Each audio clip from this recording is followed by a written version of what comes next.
and good evening. Thank you very much for coming to our CASIA2 anterior segment OCT symposium. We have two key speakers here, which I like to introduce to you. One is Professor Christopher Leung from Hong Kong, and then we have Dr. Felix Gonzalez-Lopez from Madrid in Spain. Thank you very much for joining, and I hope you will have an enjoyable time here. And may I hand over to Chris? Thank you.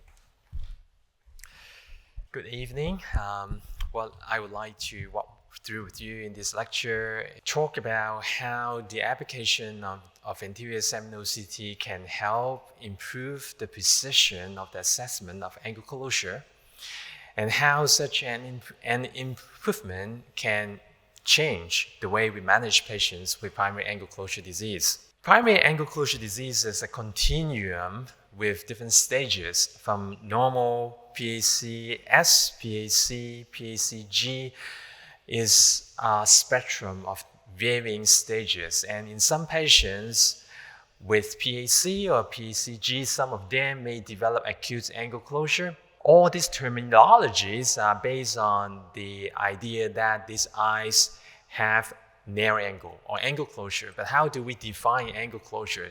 Typically, we rely on gonioscopy, and the most common definition we use is when we cannot see the posterior trabecular meshwork for more than 180 degrees, then we will say these eyes have angle closure element.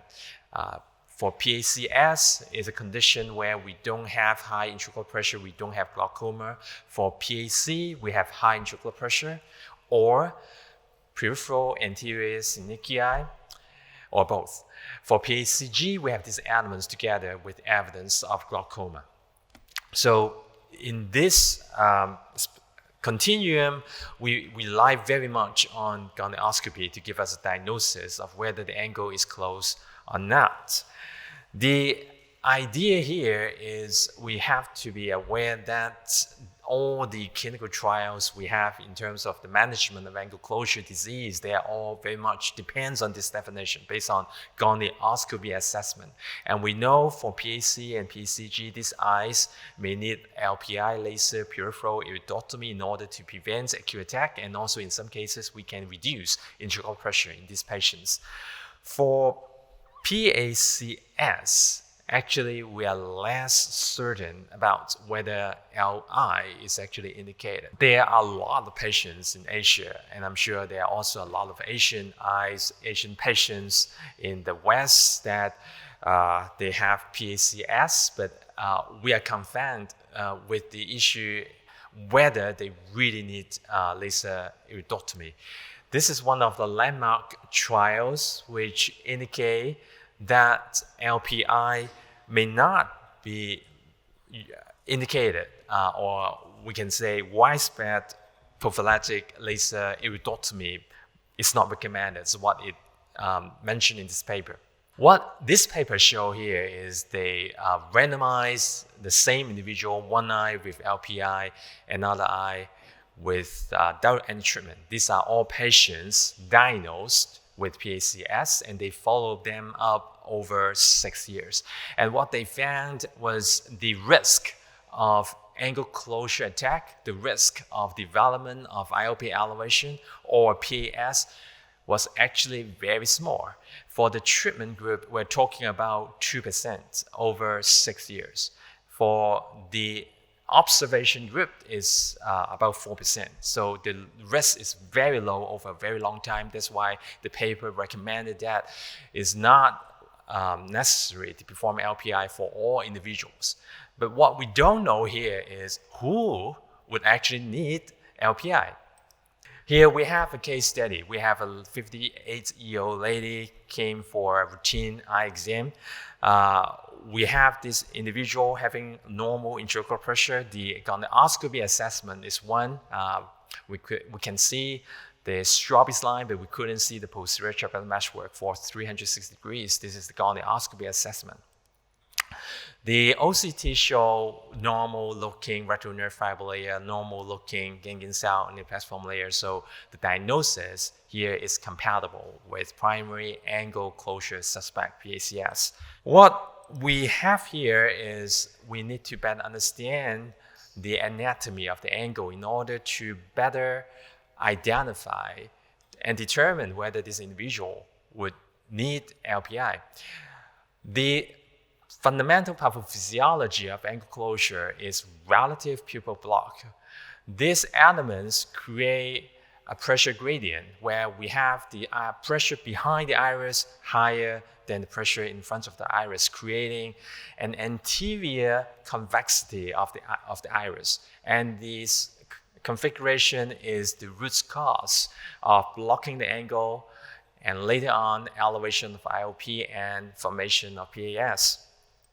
That's why with OCT, what we can see here is this characteristic feature of angle closure, the anterior convexity of the iris.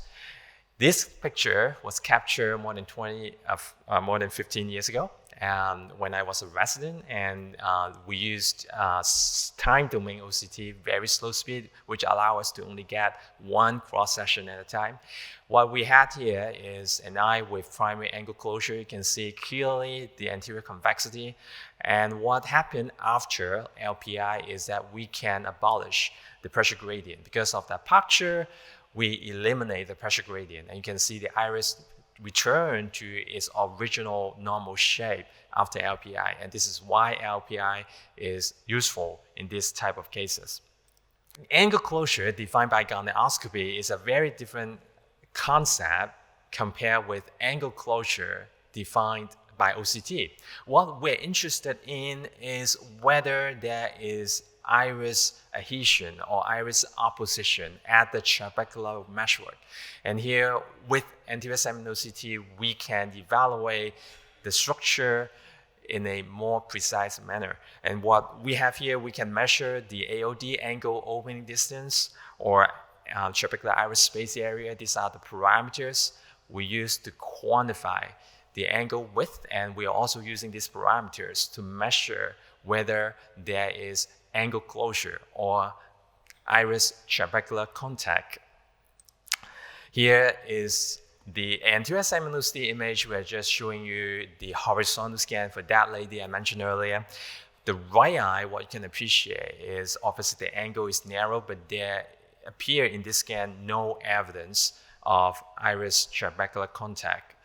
But for the other eye, a certain degree of angle closure element, despite the fact that both eyes show angle closure by gonioscopy standard. So even with the same grading, we have varying configuration of the angle opening and varying degree of ITC.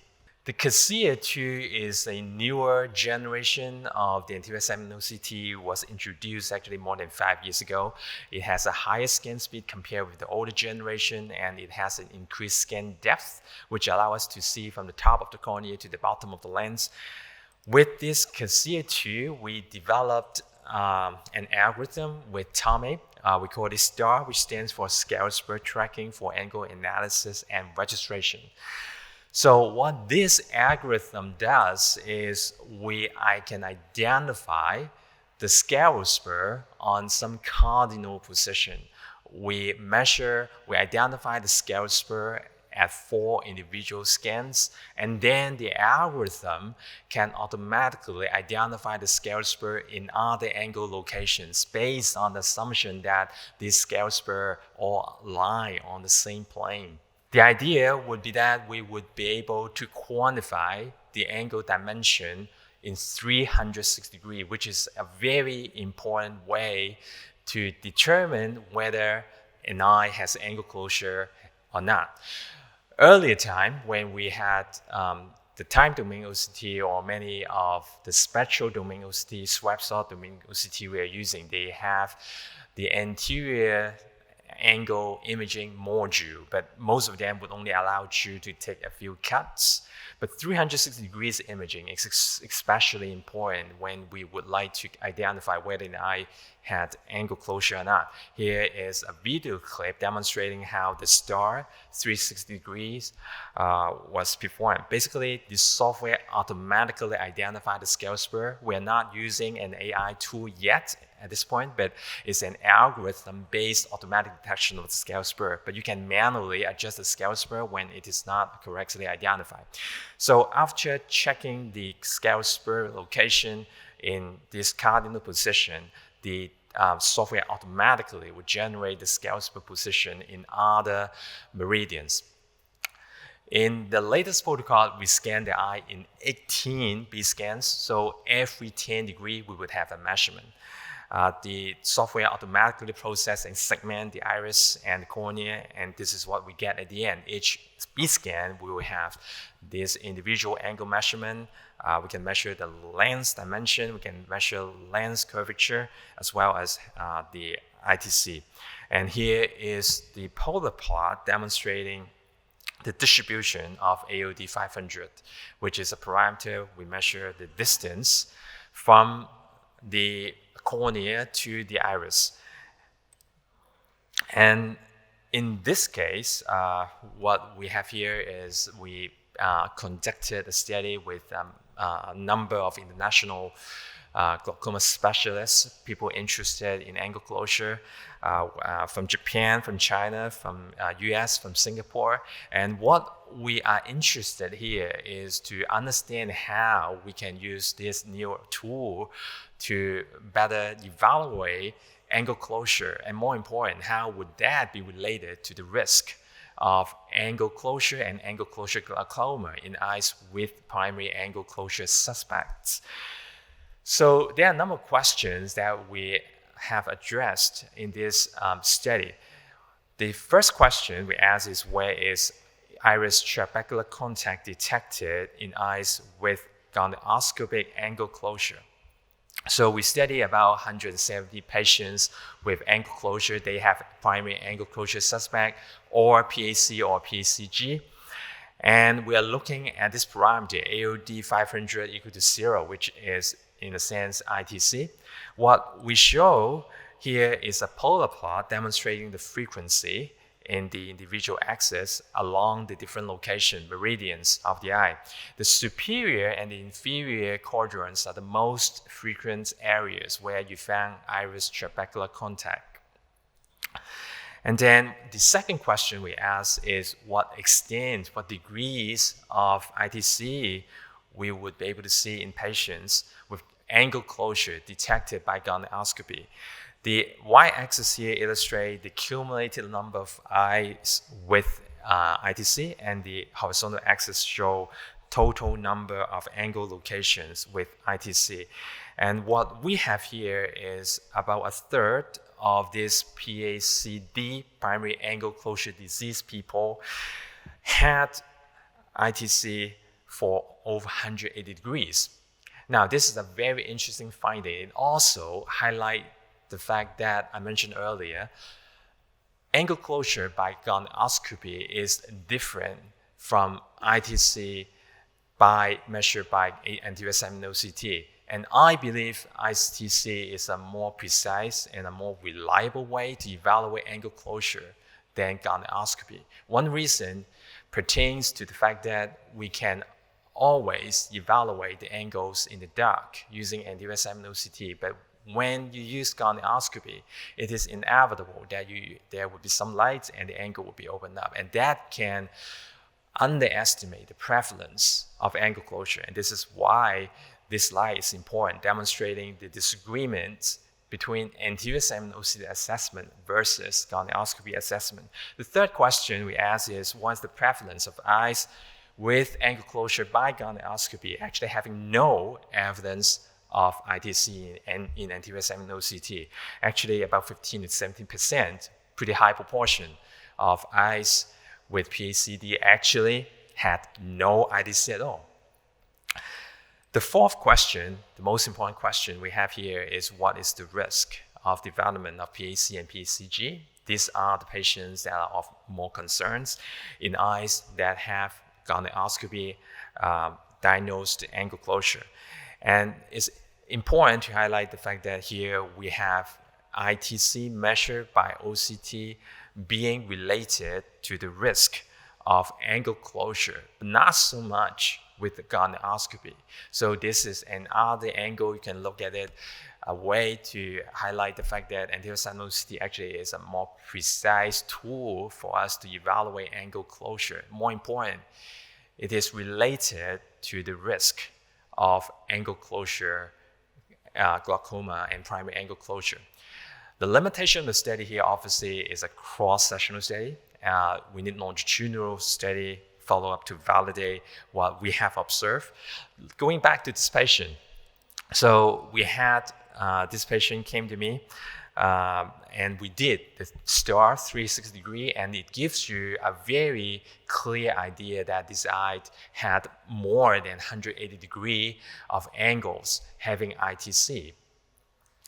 And the left eye, what we have here is we have about 90 degrees of angles having ITC. So the right eye is worse than the left. So what I did back then was I discussed with the patient. Here is just some highlight demonstrating that there are some elements of angle opening, although the angles are narrow, although the angle would be diagnosed as angle closure with gonioscopy, but with OCT, we can clearly demonstrate there's a gap there. The iris is not yet adhering the trabecular meshwork. I discussed with the patient management because we are at an area where we don't really have an actual recommendation based on the long-term clinical trial, although it's not recommended to have LPI, but also I have to inform the potential risk of having or not having LPI. So I discuss with the patient, I tell her that the pressure, IOP at that point was normal, there's no evidence of glaucoma, the risk of PAC or PACG is actually very low. And after that discussion, the patient actually opted for observation. So that was in 2021 December. Now, 1 year later, she came back with this. Pressure 64, blurring of vision because of corneal edema. This eye had acute angle closure attack. So this is a scan. You can now see all angles were closed, and she had 360 degrees of ITC. So what we did back then was I performed argon laser peripheral iridoplasty, which I believe is an easy approach to handle acute cases. LPI could be difficult because of the fact that the eye was inflamed and the angles was closed. LPI actually is a very viable option in this type of scenario. The pressure went down to 25 1 hour after the procedure, and this is what happened to the angle after a week when she followed up to the clinic. You can see the angles now open up by LPI. Fortunately, there's no damage to optic nerve. We don't see any loss of the nerve fiber layer over time. I think the lesson to learn here is we need to have a good discussion with the patients and let them understand the options available, and we make the decision together. So the conclusion here is that we found many eyes with PACS actually had no ITC. I think it's an important point to identify for these cases. LPI is unlikely to be indicated. We also know from the study that 360-degree assessment of ITC is very important to evaluate the risk of PAC and PACG, because we have data supporting that for every 10 degree of angle having ITC, they are also having an additional risk of development of PAC and PACG. What we don't know at this point is how extensive of ITC should we consider to provide LPI. Now, going back to this case, this is the right eye. You saw that before. And you can see the extent of ITC is more than 180 degrees. And then for the left eye, it's 9 degrees. There are elements of ITC. So we need a randomized control trial to inform, for example, whether treating patients with ITC for more than 180 degrees would be protective for the development of PAC, PACG, or acute angle closure attack. But this patient illustrated a point that 180 degree perhaps could be a useful reference for us to determine whether LPI is necessary. Thank you very much, and I would like to thank our collaborators, and thank you all. Thank you. Hi, thank you. The automatic scleral spur grading, how often was it accurate, or did you have to manually move it?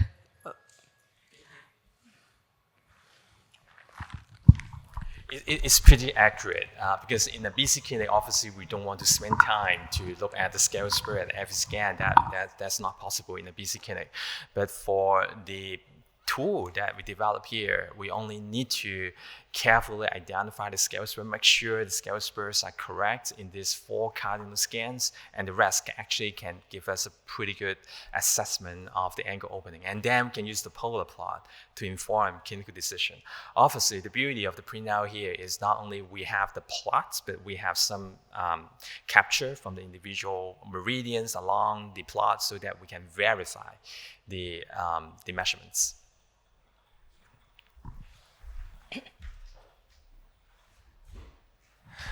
Thank you very much. Are you now conducting a study or a RCT to determine the risk of angle closure depending on the extent of the... If I understand correctly, you're asking the extent of ITC, how is it related to the development of primary angle closure or primary angle closure glaucoma?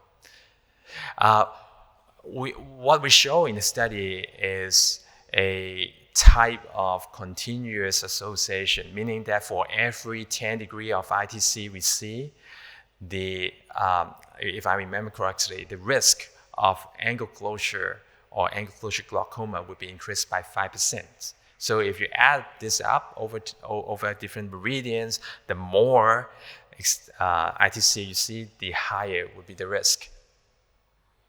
Is this a longitudinal study, or is it just comparison between? We're doing a longitudinal analysis to validate what we observe in this cross-sectional study. So the study here includes a group of patients with PACS, PAC, PACG. What we don't have here is longitudinal data. We have longitudinal data, but we haven't analyzed it yet. Thank you.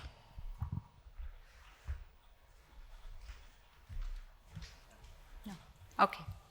Thank you very much, Chris. Very nice. Continuing with Dr. Felix Gonzalez-Lopez. Good evening. Thank you very much, Catherine, and all the whole team, Tomey, for the invitation to speak here. Okay, my speech is about the significance of the trabecular iris angle in posterior chamber Phakic intraocular lens surgery. So the first thing is I'm a refractive surgeon. I'm specialized in the field of Phakic lenses. This is my publication, my scientific publication in this field.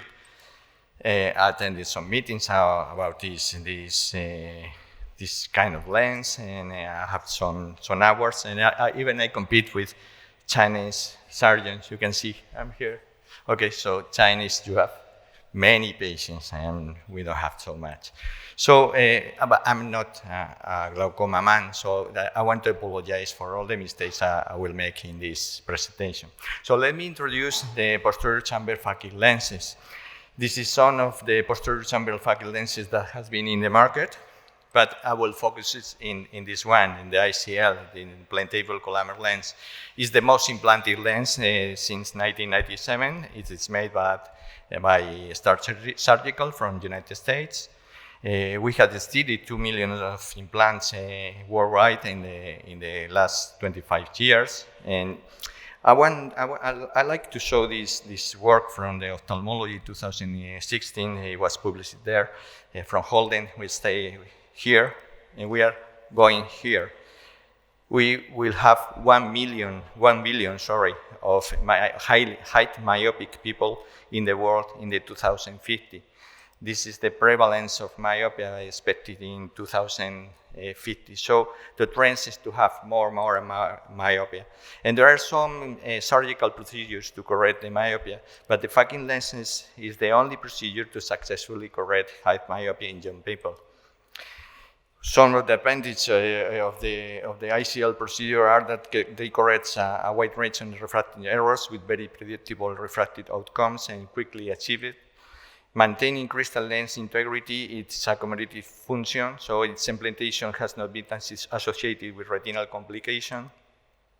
Being implanted in the posterior chamber of the eye, its nodal points are very close to the crystalline lens, which produce a magnification of the retinal image compared to other options for correcting myopia, either in the spectacular contact lens or corneal laser surgery. Due to the quality of its material, the collamer, there have been no reported cases of intraocular deterioration. Both in VETS and in vivo tests have shown super optical quality, and the optical aberration related to corneal refractive laser treatment obviously does not occur. They preserve the cornea. This is very important for the future. Maintaining the optical quality of the oculorefractive complex, especially important in the future lens treatments, and enable the possibility of corneal treatments associated with Phakic lens that we call bioptic. Implantation is a potentially reversible process, and the surgical technique is relatively simple and standardized. That's very important for us, for the surgeons, for the refractive surgeons, that we preserve the cornea with this technique and the crystalline lens for future treatments. And we have the plan B. The plan B could be the bioptics in the cornea, could be the ICL exchange, or could be the crystalline lens surgery. This is the current available lens we have. This is the models Evo and Evo Plus. Evo Plus. There are 4 sizes, 12.1, 12.6, 13.2, and 13.7. It corresponds at its length in millimeters. And they reach up to 18 diopters in myopia, up to 6 diopters in astigmatism. This is the evolution of the Visian ICL, the different models we have. But it was in 2011 with the advantage, with this model, with the launch of this model, the V4C, after that the Evo Plus, with the 360 microns port in the center in the optical zone, was designed to provide natural aqueous humor fluid without the need of iridectomy. It was in this moment when the ICL story was rewriting. Here you have 2 different lenses. In your left side, you will see this is from the CASIA video application. It's very amazing. We have the vertical section in the left. It's a no central port lens. You will see that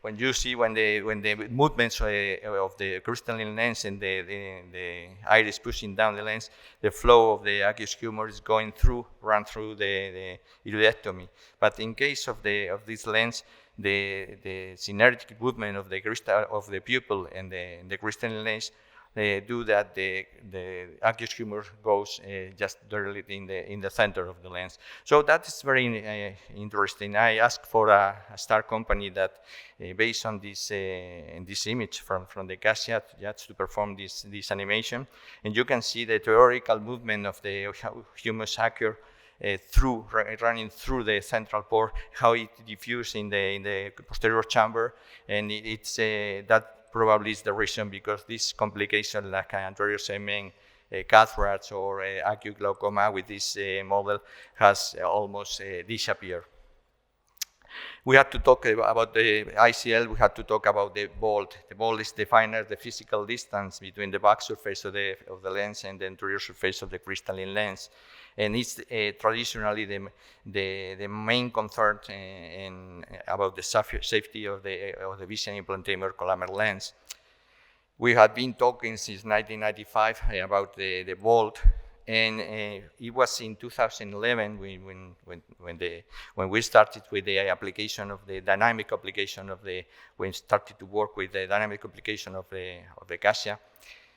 We developed this concept, the dynamic bolt. We think that it's a paradigm shift in the bolt assessment. We define it these two dynamic concepts. The ball interval refers to central ball values measured in maximum mydriasis and meiosis, expresses in microns after external light-induced pupil change. The ball range, that is the calculated difference between the two values obtained after these measurements. The ball range in this lens in this series was 153 with a standard deviation of 73, so it's quite a lot because our target in the ball in the ICL usually is 500, so you can imagine that is too much. You can see here the dynamism of Phakic lenses, of different Phakic lenses. You can see the changes here. But bold is in relation with the ICL sizing. So in the sizing of the ICL, we have the lens size, we have the lens power, because the intrinsic ball of the lens is associated in relation with the lens power. We have the biometric parameters, we have the pupil and anterior segment dynamic, and we have the optics position. But really the surgeon, the only who can modify it is the size of the lens. So the ICL size is in relation with the angle, with the ball is in relation with the angle. So let's start to talk about the trabecular iris angle in the relation with the ICL. With the CASIA2 and the other anterior segment device, we can perform OCT device. We can perform a lot of measurements. We can perform the angle to angle. That's very important for the calculation of the sizing of the L, anterior chamber wide, the crystalline lens rise, very important also. The pupil diameter also. But also we can do measurements in trabecular iris angle. You know these measurements, the angle opening distance, the angle recess area, the trabecular iris space area. But we will focus in this trabecular iris angle, the TIA, because TIA is very important for us when we are managing the ICLs. TIA is it could be a little mess concept. We started with the scleral spur. From the scleral spur, we draw a line in the posterior back surface of the cornea, 750 in this sample, 500 or 250. Then a vertical line from the iris, and from the iris in this point, we go to the angle recess. And from the angle recess, we draw another line, and this is the TIA 500, the TIA 500, sorry. So it's a little bit difficult, but you don't have to worry about that because CASIA do automatically for you. This is the measurements that it do, and for example, in an eye just before the operation, after to do the implantation of the ICLs, we have all the parameters in the horizontal section. In here, we have the parameters of the anterior chamber, the other biometric parameters. Here we'll see that the the change in these parameters in the iris measurements, pre-op, post-op. Here's pre-ops, the trabecular iris angle in post-op. Here pre-op, the angle opening distance in post-op. Here also the angle recess area pre and post, and the trabecular iris space area before the surgery, after the surgery. So the next question will be, which are the normal pre-op and post-op TIA values?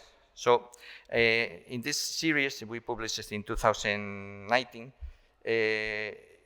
This series is a 65 first implanted Caucasian eyes, first eyes implanted in the patient. The age was 32, the mean age was 32 years old, and the mean equivalent, spherical equivalent, was about 10 diopters of myopia. So the TIA 500 was in the pre-op about 50 degrees in scotopic conditions in mydriasis, always with the ambient changing light condition, if not with drugs or with mydriasis with medication. And it was about the meiosis in photopic condition, it was about 58, 59. So the change was approximately 8-9 degrees from scotopic photopic condition. In the post-op, we will have the scotopic condition about 30, and the photopic conditions in about 37, 38. So the change again is about 6-7 degrees. And we analyze the pre-op and the post. We compare the scotopic and photopic condition.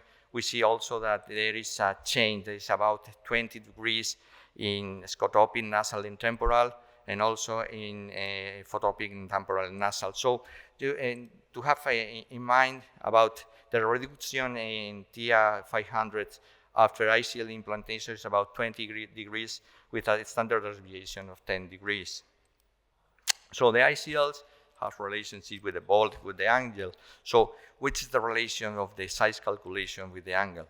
So in the sizing formulas of the ICL in the literature, we have many, every year we have many formulas, new formulas published in the literature, and even we have new calculators in the web.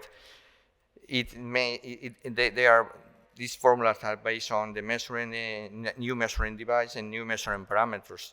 And even the CASIA2 has this application, CASIA2 Advanced, the application of the ICL size.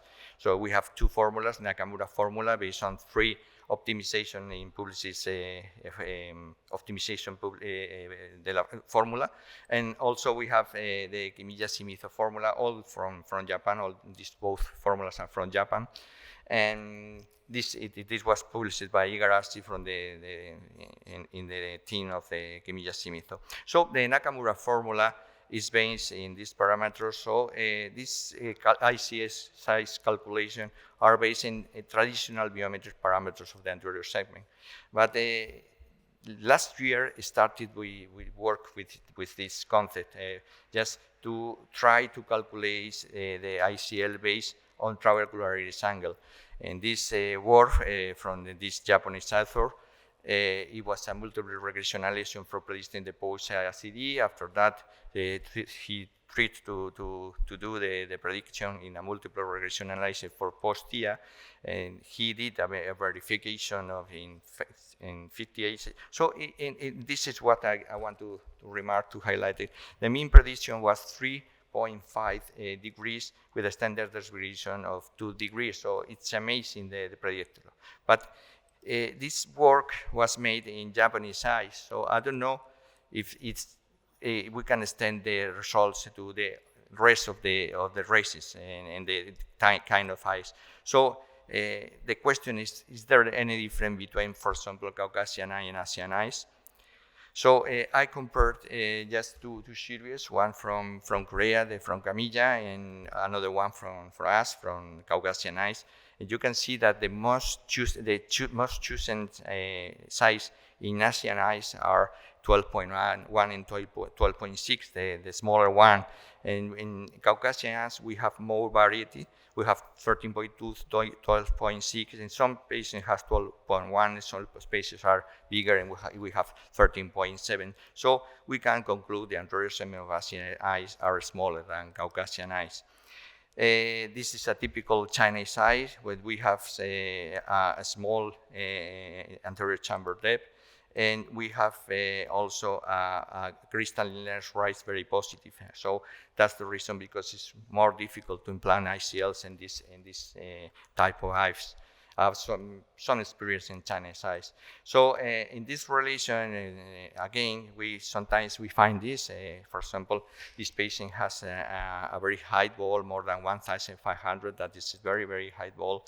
Even in we do the vertical section, we see that it's very close to the endothelium. So is there any cutoff value for TF500 to decide the ICL explants? Well, and I'm not sure that it's correct. I look for in the literature, and in this Kumijima study, they say that in the cutoff value for TIA500 could be in photopic condition 15 degrees in normal eyes, in virgin eyes. Okay, so yeah, we come back to the sample just before, and we can see here that we have 15 degrees and 20 degrees, so in temporal nasal. So I think it's very, very very narrow angle. So I look for another sample. For example, this that's also with a very high volt, also with very narrow angles, and we have 20 degrees. So still very narrow for to leave the lens there. But sometimes we have this kind of eyes. You can see here, it's not bad. It's not, I like it.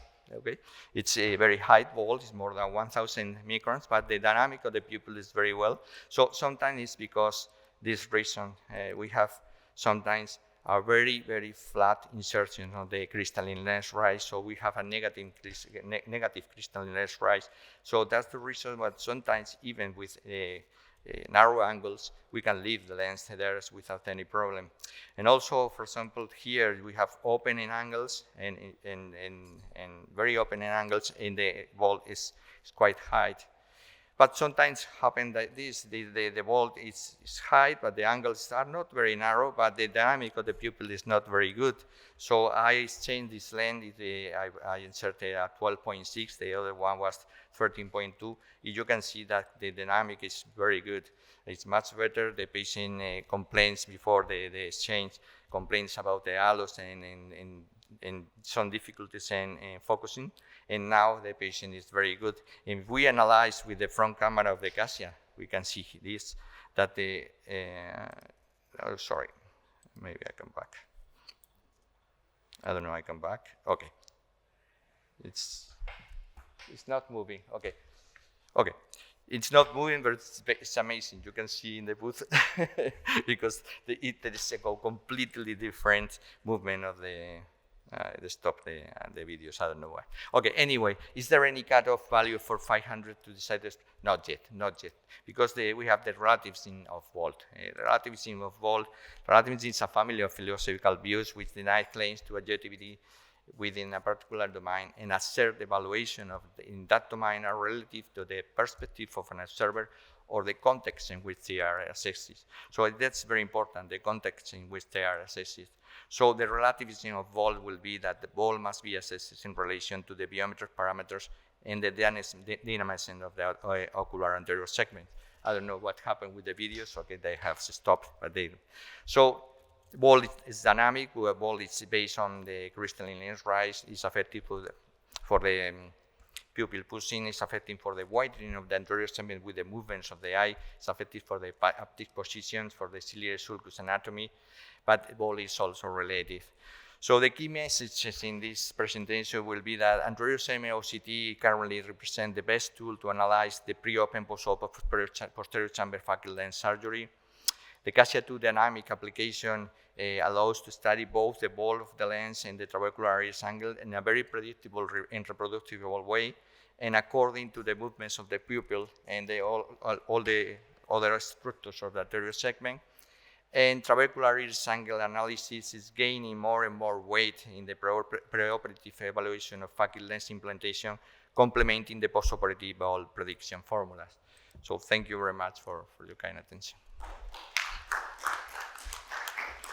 Thank you very much, Felix. Yeah, it's your turn now. Do you have any further questions to Felix's presentation? Very nice videos, by the way. It was, At the end, I think the machine was really, the device was very tired and don't move. Okay. Great samples. So. Yeah, but the video application of CASIA2 is really, really amazing. It's very useful. I think it's a revolution in the analysis and the assessment of the ICL and the phakic lenses. And I'm sure that it will be a revolution in the assessment, probably in glaucoma, I don't know, but probably, I think so. And sure in the pseudophakic eyes.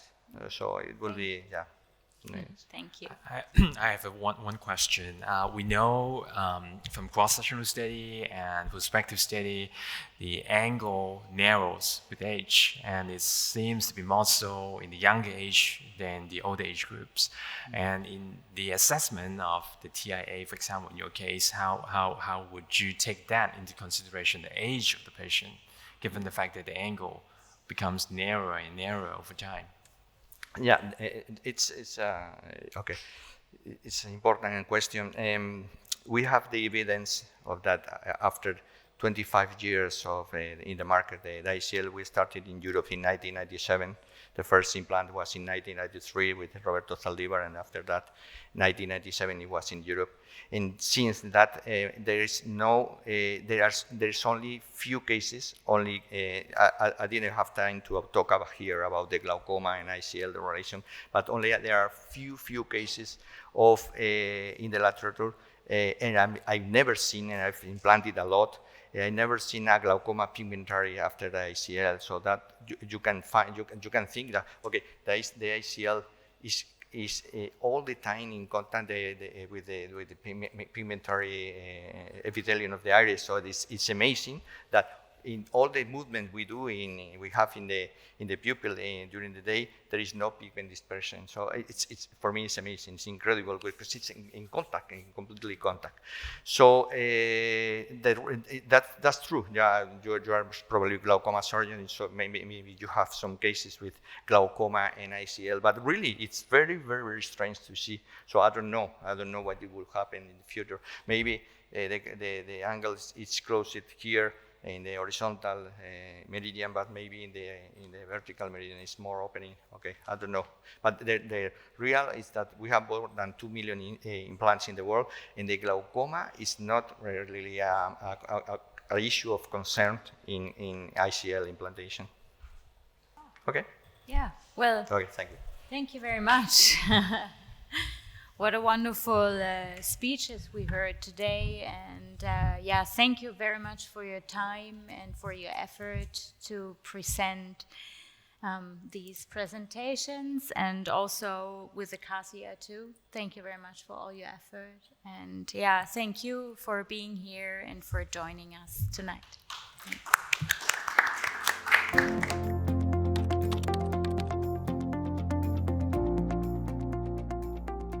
Primary angle closure glaucoma is an important form of glaucoma in Asian eyes.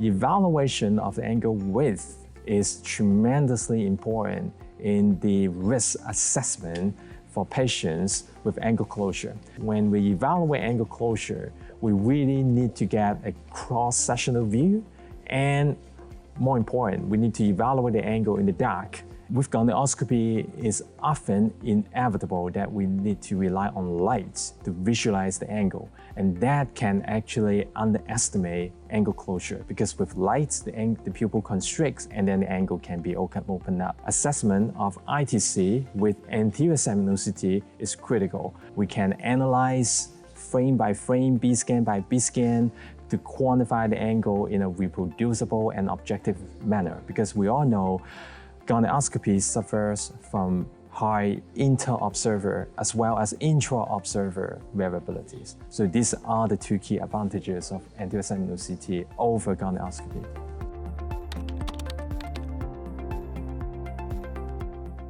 We have been working about ICL vaulting in the last 25 years, and still we haven't been able to do it with accuracy. CASIA2 is an advanced imaging system that allows to assess the pre-op and the post-op the Phakic posterior chamber lens surgery. It allows in an ambiguous view of the structures of the anterior segment and its relationships one with another one. Permits it's allowed in a dynamic way. I mean, you can see and observe, and you can measure the change of the vault and the pupil dynamics with the new application. We have been working on it, and it's amazing for me. The anterior segment actually gains more and more interest. As we could see in our talk, we could see it's helpful in refractive surgery, especially with the Phakic lenses, but also in a complete different field such as glaucoma, cataract surgery, any kind of surgeries. It's just a helpful tool on a daily basis with the ease of the use. For us, symposiums like that are very important to spread around how easy it is actually to obtain data and also to work with the CASIA in a daily basis. For the patients, it's very important to have as most convenient as it could be to take measurements, to give them the opportunity to see as well as a patient what the doctor is doing with these measurements. On the long run, I think it's good for the clinician, because they save a lot of time, because the CASIA does so much things other multiple devices would do as well. So with one device, you get plenty of information, and it's a real benefit at the end of the day for the clinician to have these important information and also to gather information as much as the CASIA can provide.